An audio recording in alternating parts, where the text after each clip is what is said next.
So season 2, what? I mean, a lot of stuff happened in the first season. And you got 2 of the main characters suffering from radiation poisoning. We do. We're going away from a lot of stuff happening in season 2. Nothing is going to happen in season 2. We felt it was a good way to change it up. Fool everyone. Well, we felt like we made a lot of promises to the audience in season 1. We set up a lot of mysteries. We lit a lot of fuses. Had a lot of characters converging. Now we get to pay all that off in a big way. So that's our favorite way of, I think, looking at the season. The big change really is, season 1 was a lot of mystery and conspiracy and sort of what's going on behind the curtain. And I think the nice thing about collapsing the storylines, Miller joining the crew of the Rossi, the big advantage is now we can play a lot of things in forward momentum and discovery. And that's the big difference, is that there's not a shadow play like who's doing what and what is it about. It's about this proto-molecule, what it means, what it actually does, who has it, who wants it, and it's a different tone, I think, in that sense, that actually, I think was paying a lot of dividends story-wise. Yeah, it was nice to be able, I think shows that are trying to play the long game, you gotta really dig in that first season, set up well. It means you don't give up a lot of goodies fast, because you can't go back. You gotta set things up, and then I think we get to earn now the chance to pay off these things that we've set up, because I think a lot of shows want to win you over so badly that they give up a lot of their great story as quickly as possible, and you can't have it back once you give it up. So we're really excited about, the cornerstone that first season is meant to keep making this show a marathon of unfolding. So it's got a lot of legs. Yeah, that's what we're hoping. So the big deal about the first season really is that we brought some characters forward, some storylines forward, like Avantarala, obviously, and now we're getting Bobby, the main character in it. Is that she is amazing? So does that really help to tell the story even more so than what we had in the books, because it gives you more to work with to develop and build upon? We did it with Christina Avantarala, as you said. It's like she doesn't start in book 2. We pulled her into season 1. Similarly, Frankie Adams, who was Bobby Draper, we brought her into like the last third of Leviathan Wakes. If you're looking at the books, she doesn't start until the beginning of Caliban's Wars. You're meeting her the first 5 seconds of the opener in season 2, because she brings a different perspective into the storyline, one that we didn't really dwell on or really drill into last season. And again, it gives us another set of people to play with and launches the show in a sort of distinct and totally very different place. It's kind of a mission statement for us, starting that way.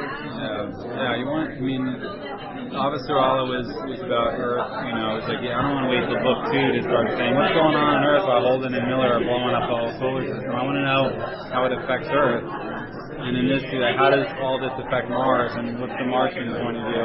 So it's really fun, and the material, because the characters exist in time in the story unit, so we're just saying, let's put the lens on them for a minute and say what they were doing while all this was going on. And we just love to mix it up like that, because it makes it feel like one solar system. Everything somebody does affects everybody else, and we want to make it feel like one giant story.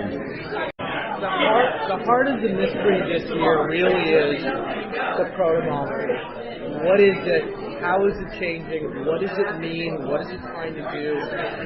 That just runs through the entire 13 episodes of season 2. Is there a possibility this could be sentient, maybe? I'm sorry? Is there a possibility it might be a sentient creature? The world is filled with many possibilities. And is Bobby's introduction the same as in the book? Like, are we going to see the suit? Are we going to have that conflict? Oh, you're going to see the suit. Oh, yeah. It's not the same as the book, though. But you are meeting her and her team.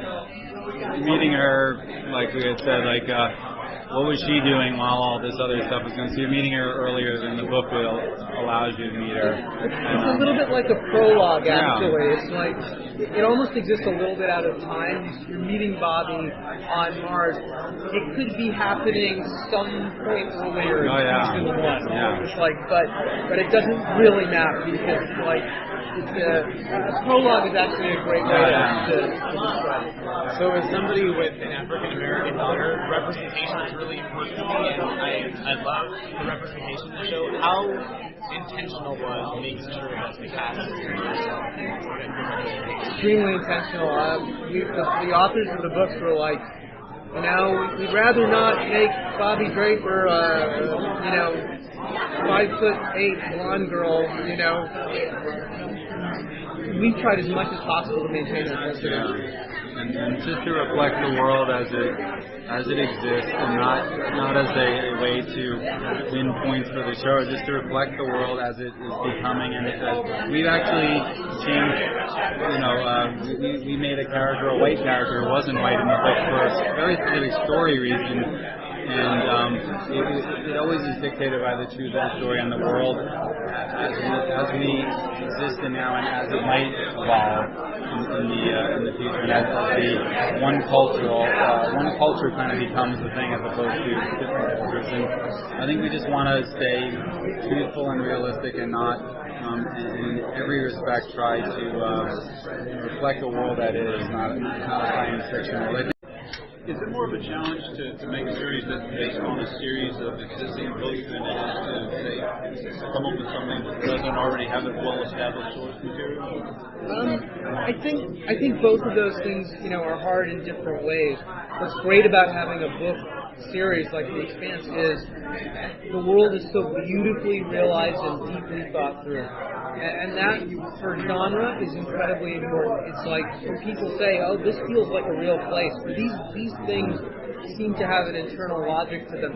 That's because the guys who wrote them spent years thinking about them, and it makes all the difference in the world. And I think it's especially these days, modern genre, it's almost indispensable. You can create things from whole cloth, but when they exist already and you get to play in them, it's a very enjoyable thing. There's nothing these guys, it's very little they have not thought through with, not to be like intellectual. They just have thought the truth of this stuff through, and there's so many layers to every choice they made, and we get to benefit from all that when you're telling the story. And it's as if it's so much is baked into the fabric of this thing already, and we get to use that.